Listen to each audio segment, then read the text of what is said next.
Bonjour à tous, bienvenue dans ce nouveau format, cette nouvelle émission qui vous est proposée par des élèves des mines. Aujourd'hui, nous avons le plaisir de recevoir Xavier Fontanet. Merci Xavier d'être présent. Le concept de l'émission, discuter, échanger avec des pointures de leur domaine, la stratégie d'entreprise. Et quoi de mieux pour ce faire que de revenir sur des expériences de vie et des parcours totalement différents. Et aujourd'hui, on va attaquer un sujet qui est d'actualité, qui concerne les générations futures, et ça va être l'automobile chinoise en Europe. Xavier, merci d'être présent. C'est un plaisir. Vous avez été consultant au BCG, vous avez été plusieurs fois directeur d'entreprise, notamment de Beneteau, puis Eurest, et enfin président de Essilor. Aujourd'hui, vous êtes à la retraite. Merci d'être ici. Qu'est-ce qui vous donne envie de partager votre savoir, de transmettre ce que vous connaissez ? Écoutez, c'est effectivement le fait que j'ai passé ma carrière en commençant au BCG, et j'ai eu la chance d'être embauché au BCG en 1973. C'est une époque où il était en train de se construire, puisqu'il avait ouvert un bureau à Paris pour attaquer l'Europe. Ils avaient un bureau à Boston de 30 personnes. Ils avaient décidé d'attaquer l'Europe par Paris, et j'ai eu la chance d'être un des tout premiers embauchés à Paris. Et donc c'était à l'époque où ils étaient en train, où Bruce Anderson, le fondateur, continuait à peaufiner sa vision, et donc j'ai été associé au démarrage et presque à la construction de toute la pensée.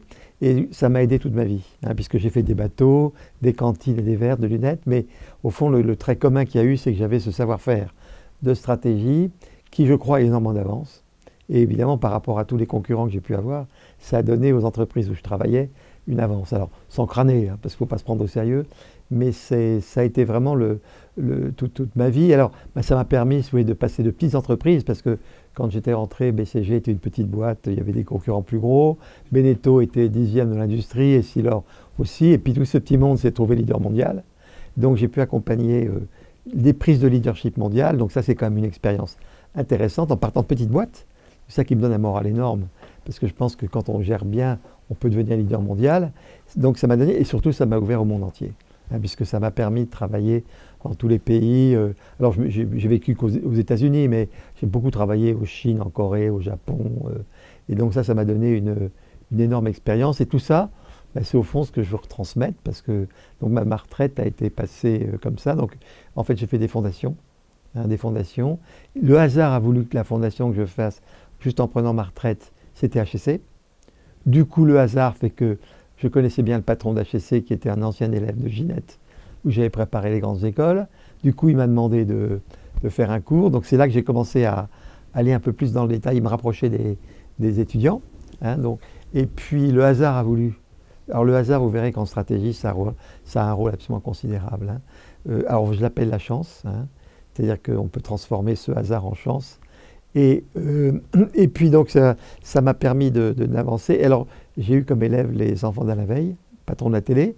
Du coup, je me suis trouvé balancé à cette télévision. Et alors là, la télévision, c'est un média qui est très puissant. Du coup, les émissions se balancent, partent dans tous les sens. Et du coup, ça m'amène des coups de téléphone tout le temps. Et d'ailleurs, c'est un petit peu comme ça. Je crois que par ces émissions, je crois que Jean-Yves Coche a dû m'attraper. Et puis voilà. Alors, je me retrouve parmi vous et très heureux. Donc, ça fait 12 ans que je suis à la retraite. Je travaille presque autant que quand j'étais chez Essilor. Je n'ai pas le stress des finances et la fatigue des voyages, mais voilà. Et puis au fond, si ça peut être utile, voilà. Donc voilà un petit peu comment je me retrouve ici. Alors, j'ai tout de suite sympathisé beaucoup avec les mines. Alors, j'ai comme une conviction assez absolue, c'est que la stratégie, c'est une discipline qui n'est pas encore enseignée. C'est en fait une façon de passer l'économie, faire entrer l'économie dans les écoles d'ingénieurs.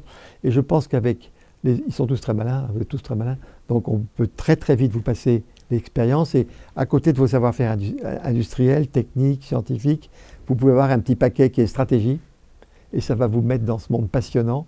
Et dans votre boulot d'ingénieur, parce que votre vocation est comme être ingénieur, ça peut être à mon avis un atout extraordinaire. Et c'est ce que je m'amuse beaucoup à construire avec vous, parce que ce n'est pas encore complètement fini, mais dès que je vous donne des cours, toutes les questions, j'améliore le cours, etc. Donc le truc n'est pas encore complètement ficelé, mais je pense le bébé est déjà bien avancé. Voilà. En tout cas, merci beaucoup Xavier. Vous avez parlé de chance, de hasard. Notre rencontre, c'est aussi un peu une chance et un hasard, donc merci à vous. Aujourd'hui, on a un gros sujet en tête. Alors, vous n'êtes pas forcément expert dans ce domaine, mais on va parler des clés de la stratégie qui sont communs finalement à différentes industries. Je te laisse présenter ce sujet, Mathieu. Alors, merci, Emery, de me porter le flambeau. Aujourd'hui, on va parler donc de la Chine, de l'industrie automobile chinoise. Donc, on voit qu'il y a par exemple des concurrents chinois à 3 lettres qui commencent par B et qui finissent par D, qui envahissent la sphère européenne. Eh bien, on se pose la question, est-ce qu'on a encore un espoir, nous, Européens, de lutter face à donc l'industrie chinoise qui arrive Bien sûr. Alors, donc effectivement, c'est une très bonne façon de rentrer dans le sujet que de partir par le problème. Alors, si on veut commencer à décortiquer, on va remonter à l'amont. Je propose qu'on va reprendre le problème, on va le décomposer. Quand vous dites électrique, effectivement, c'est qu'il y a un grand changement technologique dans l'industrie de l'automobile.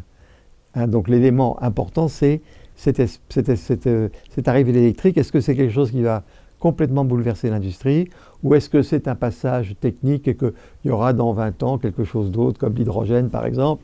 Et donc évidemment, la réponse à votre question dépend beaucoup de l'idée qu'on se fait de la pérennité de l'électrique dans l'automobile. Est-ce que c'est vraiment un truc qui va déplacer? Alors, il faut commencer, je pense que la culture économique est très importante en stratégie, et notamment savoir ce qui s'est passé dans d'autres métiers. Donc on va commencer à réfléchir aux changements technologiques dans les métiers, puis après on pourra répondre aux questions. On va y aller pas à pas, si ça vous va.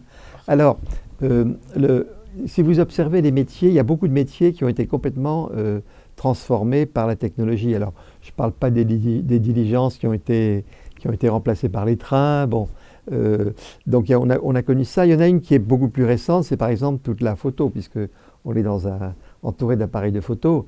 Il est sûr qu'il y a une vingtaine d'années, toutes les photos, c'était du papier, Kodak. Et Kodak a été complètement démoli par les photos numériques. Et donc, ça s'est passé à une vitesse folle. Et l'entreprise Kodak, qui était une des plus grosses boîtes américaines, elle a tout simplement disparu. Il lui est resté des petits bouts de chimie, mais elle a disparu, vous voyez. Et elle a été tuée par le numérique. Alors, ce sont les Japonais, c'est Sony qui a inventé. C'est Sony qui a inventé le numérique dans l'appareil de photo. Sony s'est d'ailleurs lancé dans l'appareil de photo.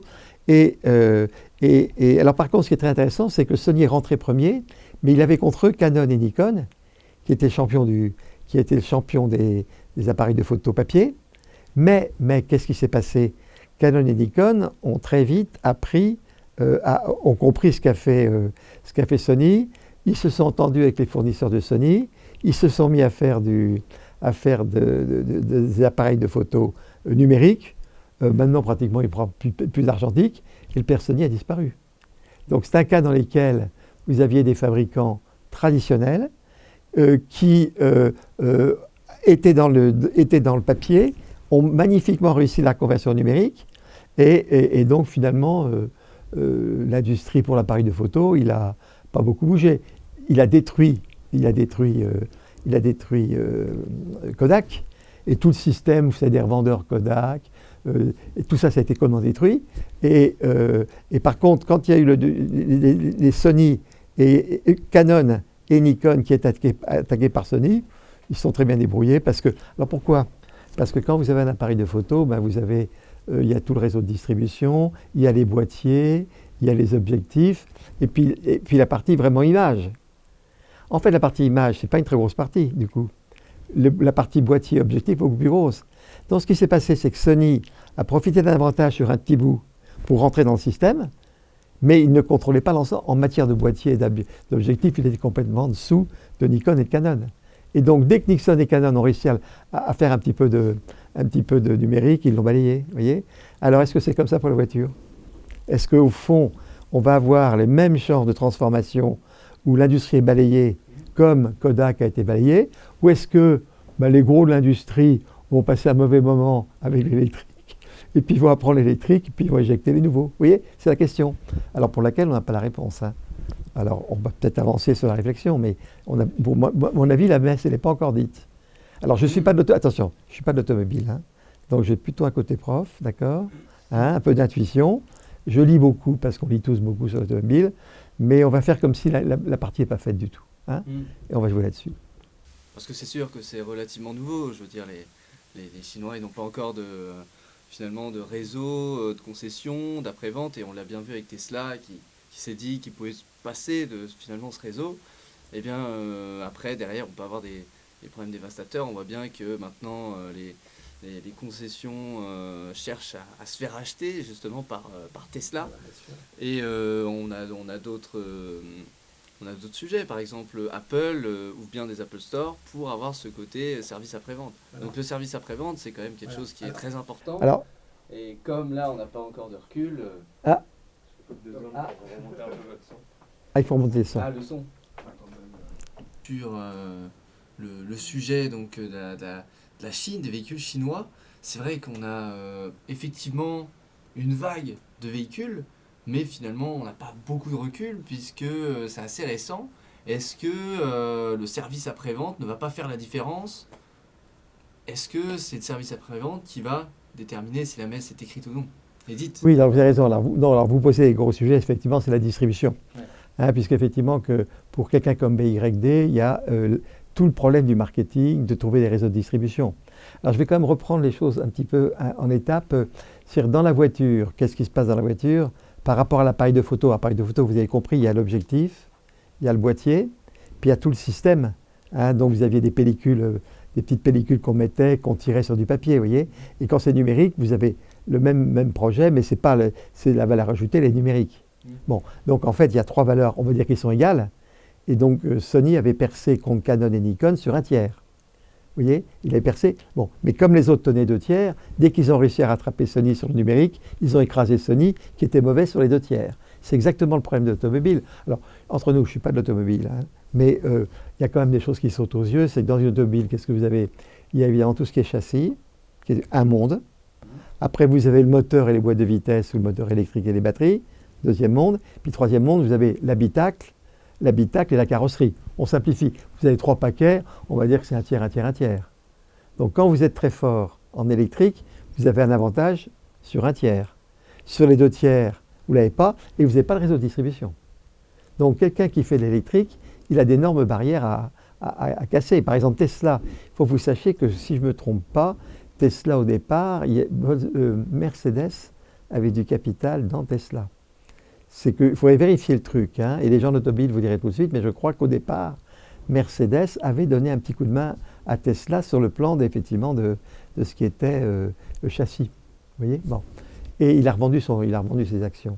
Donc dans le cas de BYD, c'est sûr que la grosse difficulté qu'il a, c'est qu'il a un avantage sur l'électrique et sur la batterie, et la difficulté qu'il a, c'est sur le reste. Parce qu'il a beaucoup moins d'expérience que les existants. Alors, est-ce que ça va jouer? Alors, si j'étais évidemment, et je ne suis pas dans l'automobile, je ferais quand même vachement gaffe au réseau de distribution. Parce que si vous commencez à faire des systèmes dans lesquels on est très exigeant avec tous les distributeurs, qu'est-ce qu'il fait? Il vous quitte. S'ils vous quittent, ils vont chez qui? Ils vont chez les nouveaux. Donc moi, je ferais assez gaffe aux histoires de restructuration, de baisse de coûts. J'accepterais d'avoir des réseaux flanchants pour les garder. Parce que si vous vous fâchez avec les réseaux, vous ouvrez une piste aux Japonais, aux Chinois, qui ont un avantage sur le problème du moteur et la batterie, et qui à ce moment-là retrouvent un avantage dans la distribution, puisqu'ils retrouvent le réseau. Donc moi je ferais extrêmement gaffe à tout ça. Alors, donc le sujet est assez, à mon avis, est évidemment un sujet assez lourd. Alors, l'autre point important, c'est quand même les batteries, parce qu'on évoquait le BYD. Moi, si j'étais patron de l'Europe, alors je suis retraité, ça peut me permettre de dire n'importe quoi, mais et je vous raconterai ce qu'on avait fait en Chine, dans les verres. Il est évident que personnellement, je dirais, écoutez, BYD, on vous laisse vendre, mais il y a 2 conditions. La première condition, c'est que vous mettiez des usines chez nous, d'accord? Puis vous mettez des usines en France, en Allemagne, vous les mettez là, d'accord? Là, on vous autorise. Et puis, deuxièmement, vos batteries, on exige que Renault et Peugeot achètent les batteries au même prix que BYD. Parce que sinon, il y a une distorsion de concurrence. Vous voyez? Donc, je pense que ça s'est dit à lancer. Et alors, je veux vous dire pourquoi. C'est que moi, j'ai connu ça, puisque quand j'étais chez Essilor, on avait décidé de rentrer en Chine. Parce que c'était très simple. Moi, ça ne me rajeunit pas. C'était années 90, quand je suis rentré dans la maison comme DG, puis comme PDG. On savait très bien qu'on visait à 50 ans. D'accord? Et à 50 ans, on savait très bien que Chine et Inde, c'était les plus gros pays. Donc, la mission de la maison, leader en Chine, leader en Inde. Hein. Donc sur la Chine, on avait eu un deal extraordinaire, je me rappelle toute ma vie. On avait donc discuté avec le gouvernement chinois de mettre une énorme usine à Shanghai. D'accord ? Le marché à l'époque était tout petit, et donc on avait promis d'alimenter l'usine de Shanghai en fermant une usine aux États-Unis et en passant tous les volumes de l'usine des États-Unis à l'usine de Shanghai. On savait qu'elle était moins chère, hein, puisque le personnel était moins cher. Et donc, à l'époque, c'était un très gros investissement pour nous, c'est 50 millions. Aujourd'hui, ce serait des cacahuètes, mais à l'époque, c'était pour nous une grosse somme. Et on avait exigé du gouvernement chinois, on avait dit, écoutez, on est prêt à mettre les 50 millions, on est prêt à embaucher en gros 1000 personnes, on vous demande des droits de douane. Parce qu'on ne veut pas, une fois qu'on a mis l'investissement, se faire attaquer par le Vietnam et Laos. Bah, tenez-vous bien, les Chinois, ils ont accepté. Et on a investi sous un énorme droit de douane qui a duré. Ils ont totalement respecté le truc. Et ça nous a permis de rentabiliser l'usine, et ça a été le début. Donc vous voyez, je pense qu'avec les Chinois, il faut discuter business. Il faut discuter business. Et je pense que, alors c'est les collègues de l'automobile vont peut-être me dire, mais je pense que ce serait ça. Alors ça, c'est un élément qui rééquilibrerait. Vous voyez, si par contre on ne fait rien, ben, ils peuvent s'engouffrer. Hein. Donc il faut faire gaffe quand même. Hein. Et les Chinois, je peux vous dire, ils ont été très très protecteurs. C'est-à-dire que moi j'ai connu, et vous pourriez demander à tous mes collègues de ma génération, ils ont très souvent demandé des usines locales. Ils n'ont pas voulu des exportations, ils voulaient des usines locales, et ils nous imposaient souvent un partenaire local, hein, qui évidemment apprenait le métier. Donc il faut probablement qu'on fasse, nous, aux Chinois, ce qu'ils nous ont fait il y a 20 ans. Ça me semble élémentaire. Donc c'est vrai qu'il faut mettre des hommes d'affaires à la Commission européenne, hein, voilà, en gros, hein, bon, pour simplifier les choses. Hein. Mais après, il y a aussi l'image de marque. Je veux dire, là, c'est vrai que les Chinois, bon, peut-être qu'ils vont attirer au niveau des prix, mais je veux dire, si c'était uniquement une question de prix, pourquoi est-ce que tout le monde ne roulerait pas en Dacia, en voiture bas budget ? Oui, alors, bon, alors vous avez raison avec l'image de marque. Donc l'image de marque, je reviens sur les concepts. Vous avez le concept, vous avez la voiture avec le moteur, donc c'est soit un moteur essence, soit la combinaison de batterie. Vous avez les châssis, puis vous avez l'habitacle et la carrosserie qui sont trois valeurs. Et puis on rajoute la distribution. Dans la redistribution, vous avez les concessionnaires et l'image de marque. Tout ça, je mets ensemble. Donc effectivement, l'image de marque, c'est absolument capital. Alors je sais que c'est un très gros sujet de souci des Chinois, si on se parle vraiment, et ça je dirais ça partout, c'est qu'il y a un problème de qualité dans l'image de ce qu'en font les Chinois. C'est que les Chinois ont beaucoup gagné avec des produits pas chers, mais qui n'étaient pas de très bonne qualité. Et moi, pour avoir beaucoup travaillé avec eux, je sais que les Chinois, à très haut niveau, sont très conscients que l'image de marque, elle n'est pas très bonne. Vous prenez l'inverse qui est la Suisse. Vous voyez les Suisses, prenez les Victorinox. Bon, moi j'ai un Victorinox, ça ne me rajeunit pas, mais ça fait 70 ans, ou 65 ans que je l'ai. Il est impeccable. Vous savez, c'est un beau Victorinox, etc. Attendez, et il n'a pas bougé. Alors que il y a beaucoup de produits, que ce soit l'Allemagne de l'Est ou la Chine, les trucs, vous les foutez en l'air au bout de 2 ans. Et ben mon Victorinox, il coûte beaucoup, beaucoup moins cher que la succession de produits de mauvaise qualité. Et les Chinois sont très conscients qu'il y a un problème de qualité. On dit beaucoup, il y a tous les jouets, tout ça, vous voyez. Et donc, bon, la qualité, les BYD, on va attendre les qualités. Parce que c'est très cher, etc. Et là, il faut du temps. Donc, je ne dis pas qu'ils ne vont pas y arriver, mais je dis qu'il y a quand même beaucoup d'obstacles. Et il faut que l'Europe n'ait pas de complexe. Nous, on représente, si vous voulez, le nombre de boîtes du CAC 40, leaders mondiaux, des Français. On n'en parle pas parce que l'image n'est pas très bonne. Mais si vous discutez les boîtes, on a fait des trucs merveilleux et ça donne confiance dans l'Europe. Regardez Airbus, complètement enfoncé Boeing. Vous regardez tous les métiers. Bon, on sait très bien que les Rafales sont bien meilleurs que les Américains. On sait très bien tout ça. Bon, on a des tas de boîtes, on est leaders mondiaux. Il ne faut pas de complexe. Donc moi je dis, voilà. Hein. Est-ce que justement là, il ne peut pas y avoir un renversement avec la Chine ? Typiquement sur l'image de marque, j'ai l'impression que l'image qu'on a de l'industrie chinoise, elle a beaucoup évolué ces dernières années. Ils sont devenus leaders dans le nucléaire, dans le ferroviaire, dans plein de choses. Et on se dit, mais en fait, l'industrie automobile chinoise, BYD, moi, j'ai pas une image de ce qu'on avait un petit peu il y a 10-15 ans. Les autorités investissent énormément. Vous tapez dans le mille parce qu'ils sont très conscients qu'il y avait un problème. Et là, maintenant, ils sont très exigeants avec leurs fabricants pour qu'ils fassent de la qualité. Mais il y a évidemment une grande lutte là. Mais la lutte, elle n'est pas du tout. C'est la lutte, tout ça, les choses se refont. Hein. Est-ce que les nouvelles générations de Chinois, moi je trouve que je connais beaucoup de Chinois puisqu'on a eu beaucoup d'employés, je sais que les jeunes, vos générations, ils ne veulent plus travailler dans les usines comme les parents. Hein. Il y a un énorme truc qui se passe. Hein. Les filles ne veulent plus se marier, ne veulent plus faire d'enfants, les gosses ne veulent plus travailler en usine comme les parents. C'est des choses qui bougent. Peut-être qu'ils vont réussir à régler le problème, mais peut-être pas. Donc quand vous voyez le futur, il faut être... Moi je dis qu'il faut pas avoir de complexe. Les Français, si vous voulez, on a d'énormes défauts et d'énormes talents. Hein. Et donc il faut s'appuyer sur nos talents et puis corriger les défauts, mais on n'a pas à avoir de complexe. Et je pense que pour moi, la partie, elle est pas du tout perdue, mais maintenant, ça va chauffer. Hein.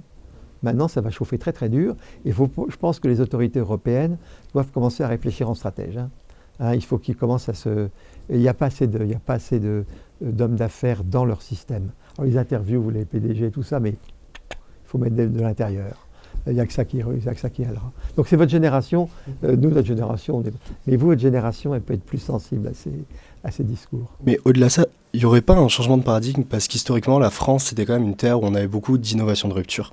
On pense au CIR, on est le plus attractif d'Europe, ça doit être un des seuls points sur lesquels on est le plus attractif d'Europe.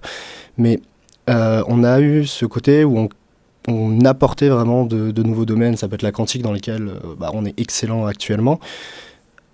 Avant, dans le passé, les Chinois, ils faisaient de la manufacture, ils faisaient de la production, ils produisaient beaucoup moins cher, beaucoup moins qualitatif. Aujourd'hui, ils développent des technologies, ils inventent totalement, ils innovent et ils ont des innovations de rupture sur lesquelles ils sont les plus performants actuellement sur le marché. Intelligence artificielle, par exemple. DeepSeek, etc. Vous savez, là, moi, je veux dire, j'ai découvert, si vous voulez, moi, j'ai investi, vous voyez, on a investi en 93-94, donc vous voyez, le grand changement, c'est le passage de Mao à Deng Xiaoping. Donc, personnellement, moi, j'ai eu la chance de profiter à mon époque de l'ouverture de la Chine.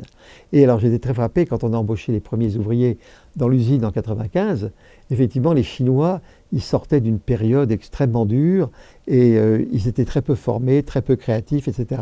Et alors, au bout de 4-5 ans, nous, il s'est trouvé qu'il y avait un truc, je vous raconte la petite histoire parce qu'elle est capitale, il s'est trouvé que beaucoup d'hommes d'affaires chinois débauchaient les employés d'Essilor pour piquer le savoir-faire et puis monter leurs usines. Donc, au bout de 10 ans, on a vu éclore des entreprises de tous côtés. Et en fait, ils piquaient des Essiloriens. Puis on avait un concurrent américain, Sola, qui avait fait faillite, qui avait une usine de verre plastique comme la nôtre, de verre Airbus. Et donc, évidemment, on avait vu les concurrents. Alors, qu'est-ce qu'on a fait? On les a tous rachetés. Parce que comme la monnaie chinoise n'était pas chère, on les rachetait, ça ne se voyait même pas dans les comptes tellement c'était pas cher. On les a pris à leur propre jeu, vous voyez. Mais alors, à ce moment-là, on a commencé à racheter des usines chinoises dans le cœur de la Chine. Et j'ai un moment qui m'a le plus frappé de toute ma vie, dans le plan business, hein, c'est qu'ils m'ont un jour, on avait acheté une boîte, ils m'ont amené dans un musée. Et alors, vous savez qu'il y a un empereur chinois, dans les années, à l'année 0-100, il s'appelait Qin, et c'est celui qui avait unifié les dictionnaires. Il avait unifié la taille des roues, l'écartement, pour que tous les chariots aillent au même endroit. Et donc, c'est un homme absolument génial. Et il avait unifié la monnaie. Et il y avait une usine qui faisait déjà 1 milliard de pièces. 1 milliard. Après, ce gars-là était parti dans l'industrie. Toutes les tasses de thé, les assiettes, dans des usines. Et ils m'ont montré un musée où ils avaient reconstruit l'usine. Et donc, ils avaient déjà des usines qui faisaient des centaines de millions d'assiettes. Et tenez-vous bien, les assiettes étaient cuites à 1100 degrés, avec des couleurs qui ne changeaient pas avec la température, vous voyez. Donc, il y avait un savoir-faire technologique en Chine, je peux vous dire, pas piquer des hannetons. Hein. Et donc, c'est sûrement tout ça qui vient. Ils sont assez géniaux. Hein. Ils ont un côté assez près des Français. Ils sont très créatifs, totalement désobéissants. C'est très contraire des Japonais et des Coréens. Les Coréens et les Japonais sont très alignés. Les Coréens et les Japonais, c'est comme les Allemands. Alors que les Chinois sont assez proches des Français. C'est très créatif, ça va dans tous les sens. Et moi, je me rappelle, on avait un troupeau, le troupeau Essilor, à chaque fois j'y allais, on allait rechercher tous les moutons qui étaient partis du troupeau, et on remettait les deux. Parce que ça partait. Donc, ils sont très créatifs. Ils sont très bons. Alors maintenant, bon, voilà. Mais il faut les considérer comme des concurrents qu'on va faire mieux qu'eux. Pourquoi pas? Pas de raison. Vous comprenez, hein? On a des talents, si vous voulez, je veux dire, le gros talent qu'on a sur eux, c'est la grammaire. Ben, je vous raconte des trucs qui vont plus loin que l'émission, mais vous gardez ce que vous voudrez. Non, je veux dire, c'est que eux, j'ai compris la force qu'on a par rapport à eux, c'est que eux, ils ont des idéogrammes. Donc l'idéogramme, c'est un dessin qui prend une idée complète. Alors que nous, on a des grammaires avec des orthographes, c'est des modèles mathématiques. Donc notre cerveau, il est vachement plus adapté à la logique qu'eux. Parce que eux, ils sont sur des systèmes, ils discutent par idéogramme. Et donc ça fait un cerveau différent. Et je pense qu'il faut jouer ça. Et je dis que les Français, dès qu'on a des sujets qui demandent de la créativité, mais de la logique, on a une force énorme. Et moi, j'ai vu, parce que j'ai beaucoup travaillé avec des Coréens et des Japonais, donc je travaille avec le patron de Nikon, qui était un bon Japonais. Alors, ce qui est absolument passionnant, c'est qu'un Japonais, quand le système est relativement simple, il écrase le Français. S'il s'agit de faire, je ne vais pas dire un stylo Bic, parce que Bic est très bon, mais un produit, vous voyez, assez stabilisé, le Japonais, il va aller dans le détail, et je veux dire, à un moment donné, il nous roule. Par contre, dès que vous êtes dans un truc foutoir, alors moi l'exemple c'est Total, par exemple, aller chercher du pétrole. Allez, dire où il faut percer. Vous vous rendez compte de la difficulté? Vous vous rendez compte de ça, tout ce qu'il faut mettre? Alors là, les Français, on écrase. Prenez la flotte. Oui, la flotte, totalement bordélique. Vous vous rendez compte de l'eau? Leader mondial des Français. Regardez les travaux publics. Il n'y a jamais deux fois le même problème. Il n'y a pas de Japonais, il n'y a pas d'Allemands. Les Français sont leaders mondiaux. Vous voyez? Et donc, on a des tas de domaines, les assurances, où c'est très compliqué, les Français. Vous voyez? Donc, dès que c'est foutoir, notre intelligence de Français, elle est très adaptée à la complexité des événements. Quand le système est simple, je veux dire, l'Allemand et le Japonais nous écrasent. Et donc, l'économie, il y a tellement de business. Et par contre, les Chinois, on les aura sûrement dans les métiers parce qu'ils ont des talents pas très loin des nôtres. Mais il ne faut pas se dégonfler dans la bagnole. Par contre, il faut partir. Non, mais je pense qu'il faut, le truc le plus important, c'est la réciprocité. Il faut dire, tu veux du BYD, d'accord, mais tu mets tes usines ici, comme tu as demandé à Essilor de le faire il y a 30 ans, ok, il n'y a pas de raison. Et puis, deuxièmement, les batteries, je m'excuse, mais on ne va pas s'amuser à avoir des batteries pas chères que pour les Chinois et que vous ne vendez pas aux autres. Donc, d'accord d'ouvrir, mais nous, on a accès au prix des batteries. Ou on achète une boîte chinoise de batteries, d'accord. Si on ne peut pas acheter leader chinois de batteries, eh ben, vous n'avez pas vos... Vous voyez, et ça, c'est des langages qu'ils vont comprendre. Alors après, ça nous secourra. Mais on a tout à fait les talents pour s'en prendre. Et puis alors, attendez, il faut voir les coups d'après, parce que ce que l'électrique, c'est la fin des fins. Vous comprenez? Est-ce que l'hydrogène, on ne sait pas? Ou est-ce qu'il ne va pas y avoir un système avec les voitures de ville en électrique et puis les autres, elles seront en hydrogène, que sais-je, vous voyez? Donc la messe, elle n'est pas dite non plus. Hein. Typiquement sur ce sujet, l'Union européenne a conclu un accord pour interdire la vente de moteurs thermiques dans les véhicules neufs à partir de 2035. 2035, c'est dans 10 ans, c'est demain, à l'échelle de l'industrie automobile. Qu'est-ce qu'on fait? Alors, je ne suis qu'un pauvre retraité qui ne doit pas sortir de sa retraite. Et puis, bon, mais j'aime bien discuter avec vous. Personnellement, je ferais vachement gaffe. Hein. Parce que je trouve qu'ils ont lancé maintenant. Le truc qui était bien, c'est de lancer l'électrique. Puis maintenant, il faut le laisser se débrouiller. Vous voyez alors, c'est vrai qu'il y a le sujet des émissions, mais il faut jouer l'hydrogène. Vous comprenez? Parce que l'hydrogène, des moteurs thermiques, mais à hydrogène, c'est peut-être la solution. Hein, vous voyez? Donc, il faut arriver à produire. Mais tout ça, avec la taille du monde, les expériences qu'il y a partout, il y a peut-être quelque part un Japonais qui va trouver un système de produire l'hydrogène moins cher. Hein. Attention, le truc. Moi, je trouve que ça n'était pas bête de dire au départ, on fait gaffe, mais maintenant, dire qu'il n'y en a plus un seul, là, personnellement, enfin, alors il faudra peut-être faire venir un des grands patrons de l'automobile qui donne son avis, mais je trouve que là, il manque d'esprit business. Voilà. Et ça, c'est bon, c'est toute la pression écologique. Hein. C'est tous les écolos qui font pression pour ça. Mais là, je trouve que c'est dangereux. Surtout si on rentre dans une période difficile, avec des investissements à faire dans les militaires. C'est peut-être pas la peine de casser les pieds de tout le monde. Et on dit, écoutez, on donne 10 ans de plus pour qu'ils respirent, les pauvres gars. Et puis, vous voyez, si on veut imposer que tous les chars sont électriques, alors on va à la guerre et on dit, non, pas du tout, je veux pas un seul moteur thermique de char. Alors, attendez, poussez, vous vous rendez compte du truc? Non, on reste un peu calme. Hein. Donc voilà, pour votre question... Mais ce n'est que le vieux retraité qui vous dit ça, et je parle de lunettes, je ne parle pas de voiture, donc je me mêle de ce qui ne me regarde pas. Je trouve qu'il devrait, surtout avec ce qui s'est passé au niveau de Washington, Trump, Zelensky, je trouve qu'il faudrait quand même rester un tout petit peu sur un peu de bon sens, hein, savoir où sont les priorités. Hein. Ouais. Mais c'est mon avis. Hein.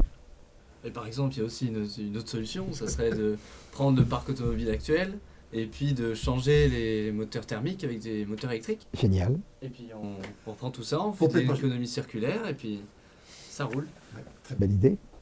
Ça, c'est une idée absolument, absolument géniale parce que vous avez tout dedans. Parce que vous voyez, on n'a pas besoin de refaire de l'acier puisqu'on reprend tout. Non, mais vous êtes dans le domaine aussi, c'est un peu pour ça. Mais vous êtes vraiment génial. On peut effectivement, il y a tout à fait une partie du parc qu'on peut renouveler en électrique. Et donc là, c'est un coup de génie, ça. Hein. Absolument, ça, je trouve ça génial. Ça peut tout à fait prendre 20%. Et à ce moment-là, on peut très bien dire, à 10 ans, le parc, il sera à 25% électrique, il sera à 20% hydrogène, il restera du diesel parce que quelqu'un aura trouvé un moyen de piéger toutes les saloperies, et puis il y aura 20% de renouvellement. Pourquoi pas? Vous savez, vous savez, nous, on a eu avec les verres de lunettes, je fais l'analogie, mais on a eu les verres de contact qui sont arrivés. Tout le monde disait, et si l'or, c'est fini. Bon, puis après, il y a eu les opérations. Tout le monde a dit, et si l'or, c'est fini. Ouais. Puis après, il y a eu les implants intraoculaires. Bon, quand il y a eu les verres de contact, qu'est-ce qu'on a fait? On a fait des lunettes comme ça, qui pèsent 12 grammes.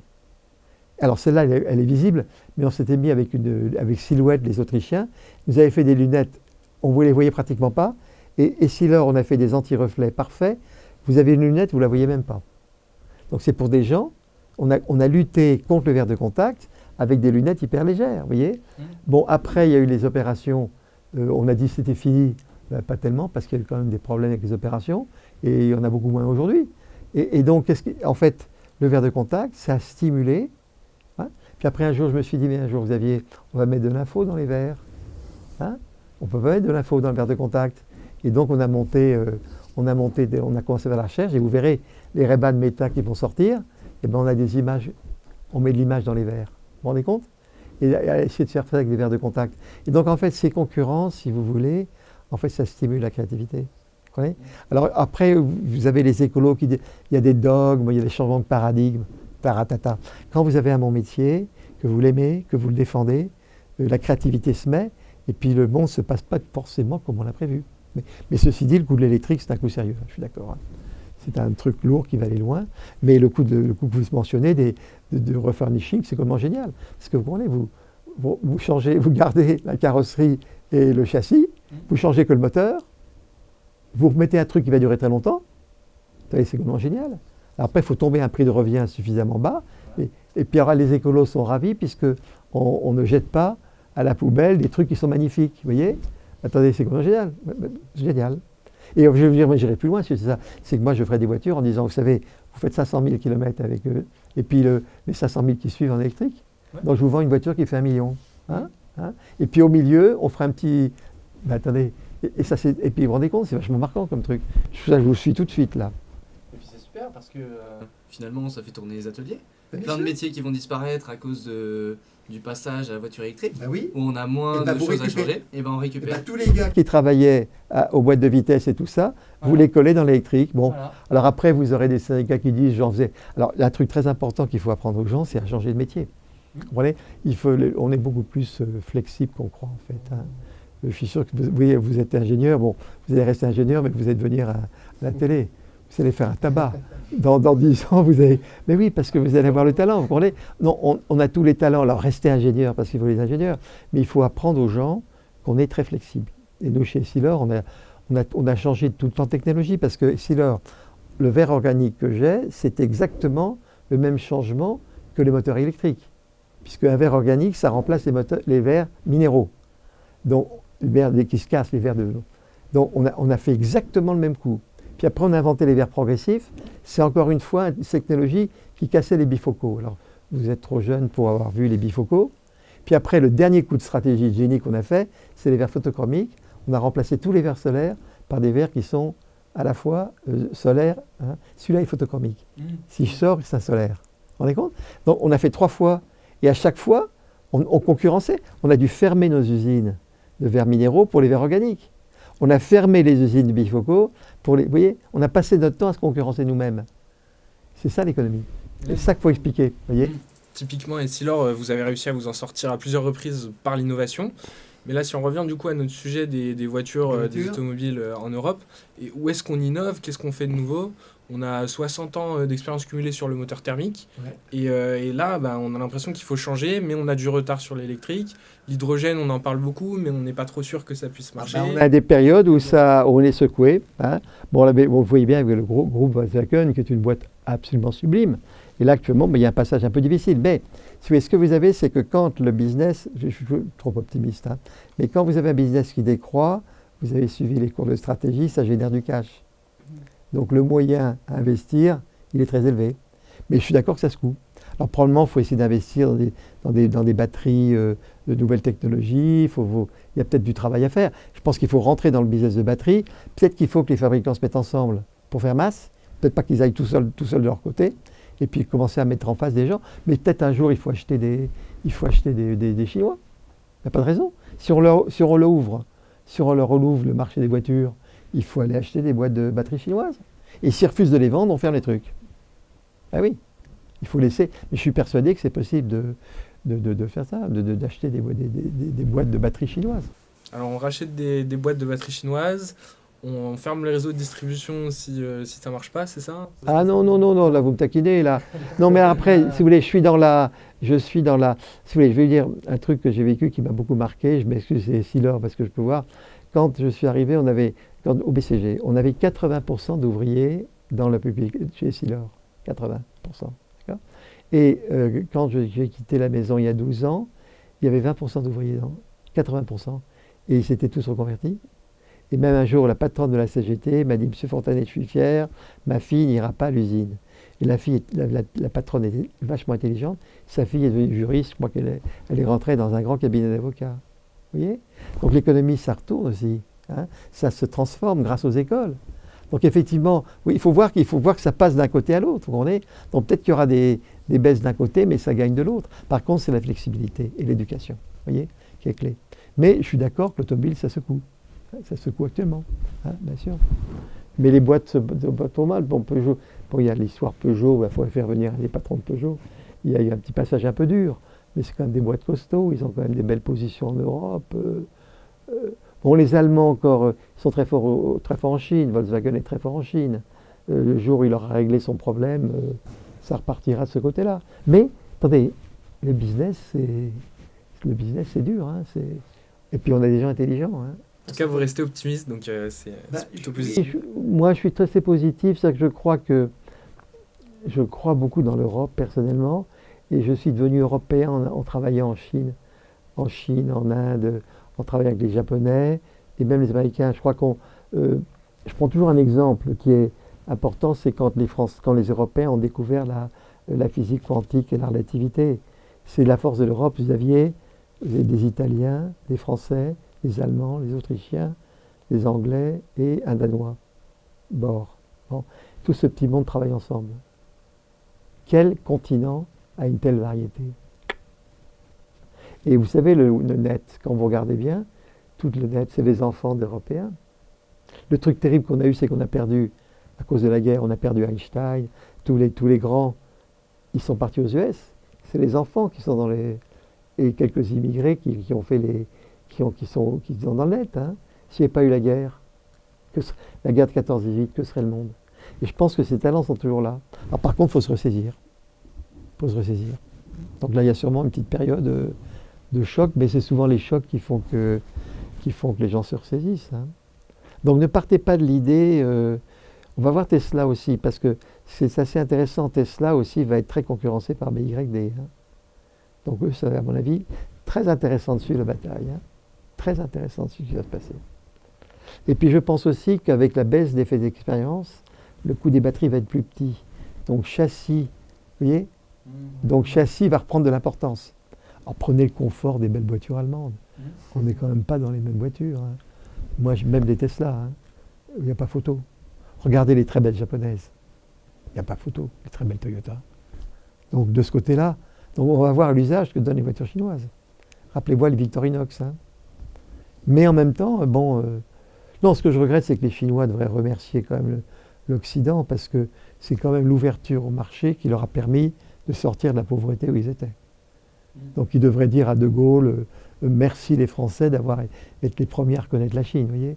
Alors ça, en matière de business, la reconnaissance, ça n'existe pas tellement. Hein. Ça n'existe pas tellement, c'est un peu dommage. Mais faut le rappeler aussi. Hein, pour lui dire merci. Merci De Gaulle. Donc voilà, on a fait le tour un peu sur l'automobile, mais moi je crois que l'idée que vous disiez de remplacer les voitures, ce serait vachement intéressant de voir jusqu'où ça peut aller, le rétrofit. Parce que là, finalement, c'est tout nouveau, hein, ça date de 2020, la réglementation en France. Est ouverte, oui. Voilà, Donc là, il faut suivre ça de près. Hein. Moi, je connais une entreprise, alors sur l'hydrogène, je connais une entreprise bretonne qui a démarré un truc vraiment génial. Dans les îles bretonnes où il n'y a pas d'électricité, ils ont trouvé un moyen de craquer avec des panneaux solaires l'eau en hydrogène. Ils ont trouvé un moyen de produire de l'hydrogène à 500 bars, sans compression, par voie chimique. Donc vous avez des panneaux solaires et vous avez à la fin un bidon, comme ça, de l'hydrogène à 500 bars que vous branchez sur votre voiture. Et vous vous rendez compte, le gros problème de l'hydrogène, c'est que vous avez la production de l'hydrogène, puis après il faut la comprimer, puis après il faut distribuer. Bon, eux, ils chantent compression, distribution. Ben, ça vaut le coup de voir où le truc va aller. Hein. C'est peut-être la solution. Hein. D'ailleurs, les grands fabricants s'y sont pas trompés. Hein. Et au-delà de ça, le couplage avec le solaire, c'est très malin. Parce que le problème du solaire, c'est que ça tourne au moment où on ne consomme pas, c'est-à-dire en journée à 13h, 14h. Donc là, il n'y a rien de perdu. Vous avez un stockage de l'énergie solaire sans passer par la batterie. Ah, attendez. Vous allez avoir des tas de trucs comme ça. Hein. Donc je crois qu'il faut aussi, faut pas rêver du truc qui n'arrive pas, mais il faut savoir que les technologies, elles bougent beaucoup, beaucoup. Et ça qui est la grosse difficulté des patrons des boîtes, c'est qu'il faut être très conscient du cycle. Je vous ai raconté dans les cours les cycles de vie. Savoir est-ce que vous êtes en train de vous faire cannibaliser ou est-ce que vous allez continuer. Et le cycle de vie, ça se manage drôlement. Vous voyez, Essilor, en affinant les verres, je peux vous dire qu'on a vachement allongé le cycle de vie. Donc on a quand même une prise sur son cycle de vie par la recherche fondamentale. C'est ça qui fait avancer. Vous voyez ? Donc là, à votre avis, l'industrie automobile en Europe, on est où sur le cycle de vie Plutôt au milieu, la fin Ah, moi je crois que moi je suis un fan de la bagnole. Alors après, il y a tout le problème de l'électrique, l'équilibre entre le train, la bagnole, le vélo. Moi je trouve ces bagnoles, je viens de m'acheter, pour défendre l'industrie française, une DS4. Ils ont fait un travail, les ingénieurs. C'est un salon. C'est un salon, ces bagnoles. En plus, il y a tout un système électronique à pleurer de beauté. Alors, peut-être que Tesla est en avance, mais déjà, vous avez un truc. La musique. Incroyable. Donc, vous avez un salon, c'est plus une bagnole. Et donc, moi, quand je m'amuse, je peux faire 8 heures de voiture, j'ai toutes mes stéréos, j'ai téléphone à tous les copains, je passe une journée dans un bureau. Je me fous à 120 dans l'autoroute, je consomme 5 litres 5 au 100, et puis je travaille. Et c'est plus confortable que les bureaux de la maison. Donc ils ont fait un travail fantastique. Les ingénieurs sont extraordinaires. Alors maintenant, ça n'empêche pas que les Allemands sont très bons aussi. Non, moi je crois que faisons bien notre métier, et puis il faut bien faire son métier. Et je pense que les Français, on a des talents, et il faut repérer on va essayer de faire venir ici tous les leaders mondiaux français. Vous allez voir, vous serez passionnés. Et puis ça vous donnera de la perspective, parce qu'en tant qu'ingénieur, vous verrez tout ce qu'on contribue, à l'industrie. Hein. Voilà. Non, mais l'automobile, moi je pense qu'elle va quand même continuer. Oui, c'est comme un outil de transport absolument génial, de liberté. Et donc, je pense qu'il faut faire des efforts à effectivement l'empreinte CO2. Hein, donc c'est sûr que l'électrique est une très belle solution. Moi je crois quand même que l'hydrogène, il ne faut pas l'enterrer. Hein. Bien qu'il y ait eu des articles, mais tous ces articles, on ne sait jamais très bien ce qu'il y a derrière. Hein. Il y a souvent les articles, il faut vraiment creuser. Hein. Non, la bagnole, ça reste magnifique. Ça reste magnifique comme métier. D'accord. Si ça vous convient, Xavier, on a préparé un certain nombre de questions des étudions pour vous. Donc, ce qu'on vous propose, c'est de faire un format plutôt court. Donc on pose. Ah oui, je réponds. Oui, là, voilà. Bon, c'est mon côté un peu vieux schnock. Hein. Mais... On essaie une question, une réponse. Voilà. De préférence, une réponse courte. J'essaye. Voilà. Puis vous me faites comme ça. Vous me faites comme à la télé. Vous me dites, attendez. C'est un bon exercice. C'est un bon exercice. Non, c'est un bon exercice aussi d'apprendre la concision. Ah oui. Alors, première question. L'Europe est largement dépendante de la Chine qui contrôle 75% de la chaîne de valeur du lithium et des batteries électriques. Alors, quels sont les risques économiques et stratégiques pour l'industrie automobile européenne? L'Europe a-t-elle des chances de rattraper son retard? Oui, alors c'est tout le sujet des terres rares, donc on l'a déjà beaucoup évoqué, hein. Alors, je crois aussi quand même que les terres rares, c'est pas rare. Beaucoup moins rare qu'on croit. Il y en a partout, en fait. Alors, ce qui s'est passé, c'est que les Chinois ont pris une avance énorme. Et là, ils ont été géniaux en anticipation. Mais il y a des mines de lithium partout. Je crois que maintenant, je ne sais plus le nom de la société, on a une société, Eramet. Eramet est en train de se foncer dans le lithium. Et qu'est-ce qu'on découvre? Il y a du lithium en France. Et puis, il y a une gigantesque mine de lithium, je crois, au Portugal. Alors évidemment, ça va être la lutte avec les écologistes parce qu'il y a une forêt qu'il faut mettre par terre. Donc évidemment, on va avoir toutes les batailles. Mais le sujet, il est là. Donc il va y avoir pour nos gouverneurs européens des arbitrages assez sympathiques en disant la plus belle grosse ligne de lithium d'Europe, elle est là. Qu'est-ce qu'on fait? On la fait pas ou est-ce qu'on la fait? Vous voyez? Donc tout ça, ce sera à votre génération de gérer ces arbitrages. Mais c'est sûr qu'il y a on est en retard et qu'on n'a pas de matière première. Vous voyez. Alors moi, par contre, c'est là où je suis un fanat du nucléaire. Mais je crois que dans toutes ces histoires-là, il faut foncer sur le nucléaire. L'Europe doit devenir leader mondial du nucléaire. Vous comprenez. Et puis il y a des batteries. C'est plus compliqué que ça la question. C'est que vous avez des tas de systèmes de batteries qui sont en concurrence. Donc actuellement, il y a beaucoup de recherches dans les batteries. Il y a des nouvelles matières rares qu'on va mettre dedans. Donc on est sûrement, je dirais, c'est alerte rouge, mais il ne faut pas non plus se dégonfler. Hein. Zut, hein. Puis les batteries, vous allez les recycler aussi. Hein. Ça se recycle les batteries aussi. Donc dès qu'il y aura un parc de batteries assez important, tout ça se recycle. Donc où est le problème? Vous voyez, tout ça on l'a jamais vu, hein. Encore dans les trucs, mais je vous assure que ça va arriver, le recyclage des batteries. Au final, on n'a pas fait si court, mais la question n'était pas si courte non plus. Oui, je raccourcis. Oh, vous êtes trop gentil. Voilà.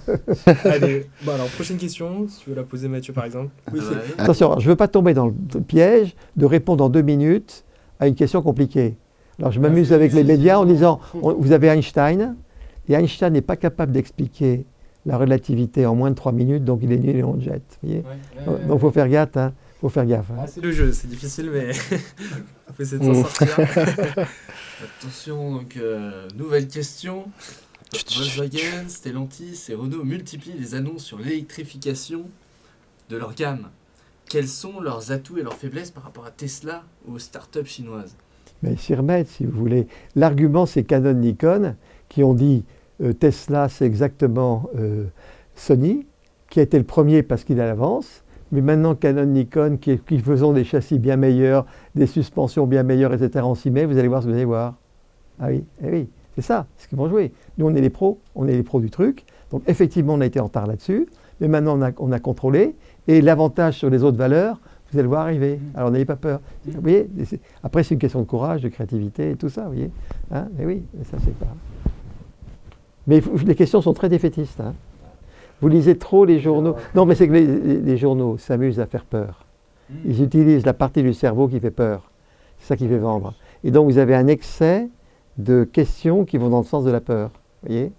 Il n'y a jamais les gens qui disent... moi, quand je parlais des silos, on disait, on en parlera, pas tout va bien. Tout va bien, ça n'intéresse personne. Voilà. Donc, tous les gens qui vont bien, on ne parle pas. On ne parle que de ce qui ne va pas. Donc, ça donne une image faussée de la réalité. Donc, on se bat contre une image déformée. Voilà. Oui, bon. Donc un peu de jugement. Hein. On va reprendre une version plus optimiste, une question un peu plus optimiste. Après l'électrique, on est déjà à l'aube de nouvelles technologies pour l'automobile. Vous aviez parlé de l'hydrogène. On parle aussi d'autonomie 5. Est-ce que vous pensez que la France et l'Europe doivent déjà se positionner maintenant en développant de la R&D, de la recherche fondamentale pour acquérir ces nouvelles technologies ou pas? Et c'est surtout les boîtes, si vous voulez. Alors, c'est très compliqué. Dans la technologie, il y a celle que développent les boîtes, et puis vraiment le domaine des R&D, qui est le domaine du CNRS, de l'argent que met l'État sur des trucs très fondamentaux. Là, je pense qu'on a beaucoup baissé les dépenses, hein. On a beaucoup les investissements. On a privilégié le social. Donc, je pense que depuis une 50aine d'années, on a considérablement, depuis la mort de Pompidou, hein, De Gaulle et Pompidou mettaient beaucoup d'argent dans le militaire et dans les R&D et avaient donné aux ingénieurs des positions extrêmement fortes. Après, bon, je ne veux pas taper sur les nards, qui sont tous des gens remarquables, mais il est sûr que l'énarchie a pris quand même la main sur toutes les grandes décisions et les ingénieurs ont été un peu mis de côté. Des gens comme Boiteux, qui étaient des vrais génies, il n'y en a plus. Bon. Ils sont là, mais ils ne savent pas. Ce n'est pas forcément ceux qui sont à la tête. Et je pense qu'il faut réinvestir là-dedans. Hein. Il faut avoir confiance dans les cerveaux. Et je suis d'accord, ça c'était, il faut mettre du fric. Mais il faut laisser aussi les boîtes, faut laisser les boîtes. Quand les boîtes font des très beaux résultats, il ne faut pas dire c'est obscène, on pique des impôts. Il faut dire pas du tout, on vous laisse le truc, et puis foutez-nous tout ça. Vous comprenez? Vous voyez le problème de l'obsession de l'impôt? Actuellement, la EDF, là, on les rogne parce que les profits sont super, vous vous rendez compte? Alors que le problème qui se passe, c'est que la France, c'est 5% du PIB mondial. Donc quand vous avez une boîte française qui devient mondiale, elle est 20 fois plus grosse qu'elle devrait être. Vous comprenez? Donc elle devient gigantesque, et le Français qui est resté franchouillard, qui est resté dans son truc, il considère que c'est obscène. Alors simplement, ils ont pris les mêmes positions dans le monde entier qu'ils avaient en France. Donc il ne faut pas se scandaliser. Donc il faut ouvrir aussi les gens sur le monde, vous voyez. Il faut que vous soyez très ouverts, mais moi j'ai pas peur, pas peur. Je suis un peu long là, je suis un peu long. Mais c'est philosophique aussi. Hein. Hein? Ok, alors, on essaye vraiment la réponse courte cette fois. C'est une question sur les modes de vie. Donc on dit aujourd'hui la valeur du permis de conduire n'est plus la même qu'hier. Autrefois, le décroché pouvait sembler plus précieux que d'obtenir son baccalauréat. Nombre de jeunes actuels n'ont plus cette priorité et privilégient les transports en commun. Est-ce que le transport collectif et la croissance des alternatives sont une menace pour l'automobile? Pas du opportunité. Oui, une concurrence. C'est une concurrence et la concurrence est bonne. Hein. La concurrence, ça fait grandir, la concurrence, ça force. Donc plus il y a de concurrence, mieux ça va. Hein. Et je vous fais regarder Federer et Nadal. Sans Nadal, Federer n'aurait jamais été ce qu'il était. Et donc vive la concurrence. Et donc il faut que les systèmes ils se fassent concurrence, tant mieux. Hein. Moi je découvre le vélo, oui, à Paris, je suis plus que vélo et taxi. Hein. Très bien. Puis métro, qui marche bien. Après il faut connaître, c'est bien, vive la concurrence. Il faut aimer la concurrence par contre. Alors on vous a dit que la concurrence est la loi du plus fort. Hein. Ça c'est ce qu'on dit. Hein. Bon, c'est pas vrai. La concurrence, ça fait grandir tout le monde. Hein. C'est la liberté. C'est la liberté de choix. C'est généreux la concurrence. Ça fait baisser les prix. Donc la concurrence, c'est un autre nom qu'on donne à la liberté. Hein. Donc vive la concurrence. Donc il faut éduquer les Français à la concurrence. C'est bien la concurrence. C'est la liberté. C'est la dignité. Puis c'est généreux. C'est plus généreux que l'État, puis ça fait baisser les prix. C'est formidable la concurrence. Donc l'économie de marché, c'est très bien fait. Hein, c'est parfait. Il faut laisser les gens faire. D'accord. Vive la concurrence. Et question suivante. Non, mais je vous trouble exprès.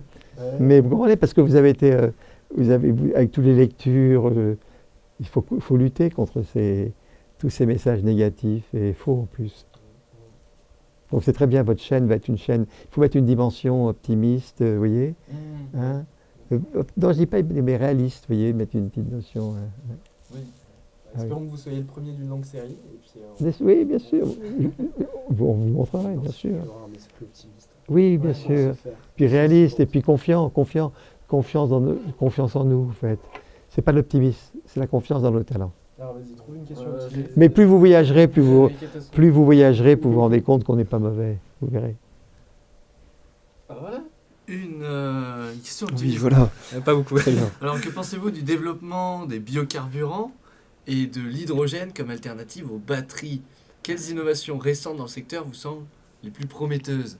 L'hydrogène, évidemment, moi j'y crois pas mal, parce que j'ai un ami breton, c'est justement la personne dont je vous parlais, qui craque l'eau avec des panneaux solaires. Là, je crois que c'est un truc très sérieux. Donc je crois aussi. Donc les biocarburants, c'est aussi extraordinaire. Alors c'est mon côté breton aussi, je travaille beaucoup pour les éleveurs de porc. La coopérative, la Coperle, qui a 60% des cochons français, c'est elle qui la sort. Bon. C'est une boîte qui a, je sais pas, ils vendent 12 millions de cochons, vous voyez. Le marché français, c'est 20. Donc, vous voyez, c'est vraiment des costauds. Alors eux, ils font du carburant avec toutes les carcasses de cochons morts.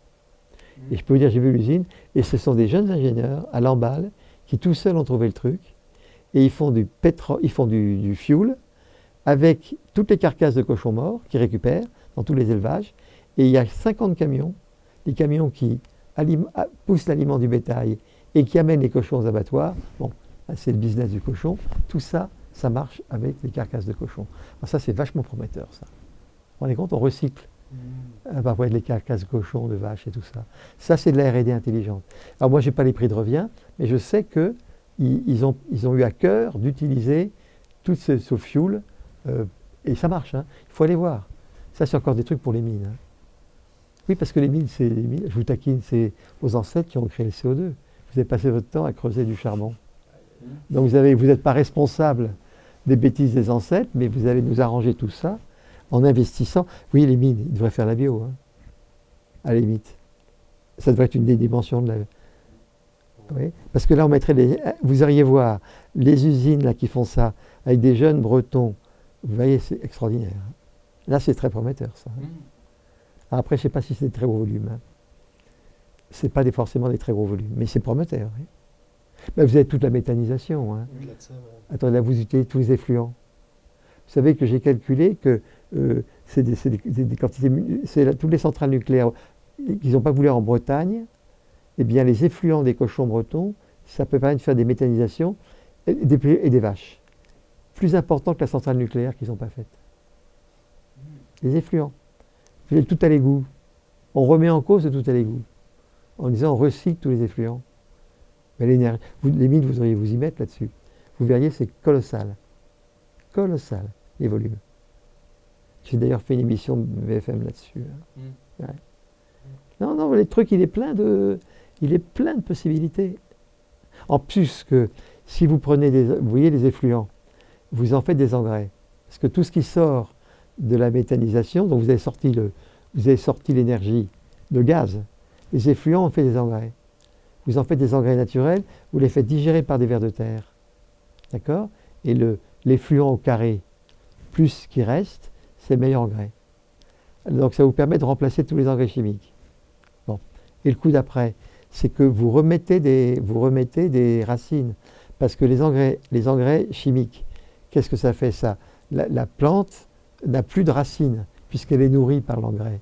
Elle devient paresseuse. À ce moment-là, il n'y a plus de racines, donc le sol devient dur, d'où inondation. Et alors le coup de théâtre, c'est que quand vous remettez des engrais naturels, on fait grossir les racines et on fixe du CO2. Donc vous vous rendez compte, c'est moi qui ai fait ça, bon, vous lancez, vous, les mines. Vous vous rendez compte, vous créez une énergie énorme avec les effluents, vous remplacez tous les engrais chimiques, et puis vous fixez le CO2. Et la France devient neutre en CO2 en 2050. Ouais. Alors, si vous voulez, on fait une émission que là-dessus, si vous voulez, hein. Alors, c'est moi qui parle. C'est moi qui parle, là. Si vous voulez, dès qu'on est un peu curieux, je pense que la curiosité, c'est absolument clé. Dès que vous êtes curieux, vous penchez sur un truc, et surtout si vous avez une bonne habileté intellectuelle, avec une bonne côté scientifique, c'est que s'il y a un truc technique à comprendre en bio, vous vous y mettez, je vais vous dire en une semaine, vous avez eu les bouquins, vous avez tout pigé. C'est ça la vérité. Moi je sais quand je suis ingénieur des ponts, mais quand j'ai eu les problèmes des sealers avec les lunettes, j'ai tout de suite pigé le problème. Tout de suite. Et les gars des R&D, Fontanet, ils connaissent. Ben oui, simplement c'est que j'avais ce savoir-faire des ponts qui fait que j'ai tout de suite compris. Mais dans tous les sujets. Donc dès qu'on a un bon background scientifique, on se met très très vite dans un nouveau truc. Alors on n'est pas forcément l'expert, mais tout de suite on s'y met. Donc vous voyez, c'est formidable, pas de problème. Pas de problème. Mais j'ai répondu un peu trop longtemps. Mais c'est ma passion, il faut me laisser faire, hein. Puis vous trierez. Vous auriez pu partir sur les algues aussi, je pensais à un moment. Ah, les algues, oui, bien sûr. Je crois que c'est 5% de la ZE française qui permettrait de faire le gaz russe, la production annuelle de gaz russe. 5% de la... Et vous savez qu'avec toute la Bretagne et les courants, on a un endroit pour faire des algues absolument unique. On a la bonne température et les bonnes vitesses de courant. Le jour où on se met aux algues, il y a un truc méga. Hein. Eh oui. Ah non, mais attendez, le vrai sujet, c'est qu'en fait, aujourd'hui, je pense que avec l'avancement de la science, les changements technologiques, ils sont partout. Il suffit de regarder. Est-ce que vous ne pensez pas que ça manque de vision? Parce que les projets dont vous parlez, c'est quand même, il faut des grandes visions, c'est toujours partir de loin. Je pense que ça, donner l'esprit, vous avez vu comment je fonctionne. Bon, c'est plus passer à tout le monde cet esprit de curiosité qu'il faut. Parce que la grande vision, vous savez, alors vous avez quand même raison, il faut quand même des grandes perspectives. Quand vous dirigez une grosse boîte, il faut donner un axe qui est à la fois on va dire, visionnaire pour que les gens disent je travaille pour un truc extraordinaire. Il faut qu'il soit assez quand même précis pour que ça vous aide dans votre travail. Il ne faut pas faire des visions, vous voyez. Vous comprenez, c'est des trucs, il faut quand même être assez précis. Donc les gens intelligents ont besoin de ça pour travailler. Mais je pense que le plus important, c'est une bonne formation en économie, bonne formation technique, et puis surtout la curiosité. Expliquer que le truc, il est... Et donc le français a un très gros défaut, c'est nous, c'est différent. Donc on leur dit, tiens, les Japonais font un truc bien. Ah oui, mais M. Fontanet, nous, c'est différent. Ah, on connaît, on a essayé, ça ne marche pas. Vous voyez le truc, hein. Et donc là, il faut effectivement des dirigeants qui se battent contre ces défauts, hein, et qui se battent contre toutes les idées qu'on lit dans tous les journaux. Parce que je vous entends, et vous êtes des questions de crainte quand même. Je le sens. Hein. Question étudiante. Je le sens. Alors que bon, bien sûr, on a des craintes, mais il faut... on n'est pas mauvais. On n'est pas mauvais. Vous n'êtes pas mauvais. Vous êtes bon. Bon. Vous savez, je vois des Japonais à votre niveau, ça vous est aussi bon. Hein. Pas de complexe à avoir. Hein. Et vous, cette curiosité, elle est innée ou elle a été inculquée J'ai des avec ancêtres, l'éducation Non, alors vous savez le truc, non, j'ai des ancêtres qui étaient tous assez créatifs, Oui. des deux côtés de mon père et de ma mère. Donc il y a sûrement eu ça. Mes années américaines, beaucoup joué. MIT a beaucoup joué. Oui. Ah oui, l'ouverture que m'a donné le monde, l'ouverture que m'a donné, et puis après le monde, j'ai réalisé à quel point beaucoup de choses étaient inventées dans d'autres pays que la France, vous voyez. Et donc la civilisation japonaise m'a passionné, la chinoise m'a vraiment passionné, les Coréens aussi. Donc je suis rentré en lisant, en voyant leurs histoires, et quand vous avez de la culture, c'est fascinant. Alors ça a beaucoup joué, ça. Beaucoup joué. Bon, puis j'ai un naturel heureux. Hein. Et un petit peu compétitif aussi, j'imagine. J'aime bien. Vous étiez bien en tennis, non? J'étais classé 15-2 à 12 ans. Et donc, j'ai jamais été battu par plus jeune que moi jusqu'à l'âge de 13 ans. Et le gars qui m'a battu était dans les meilleurs Français. Et alors, malheureusement, mon papa n'a pas voulu que je fasse sport-études. Parce qu'à l'époque, c'était mal vu dans nos familles. On m'avait demandé de rentrer dans l'équipe de France. Mais je sais, j'ai pas le physique.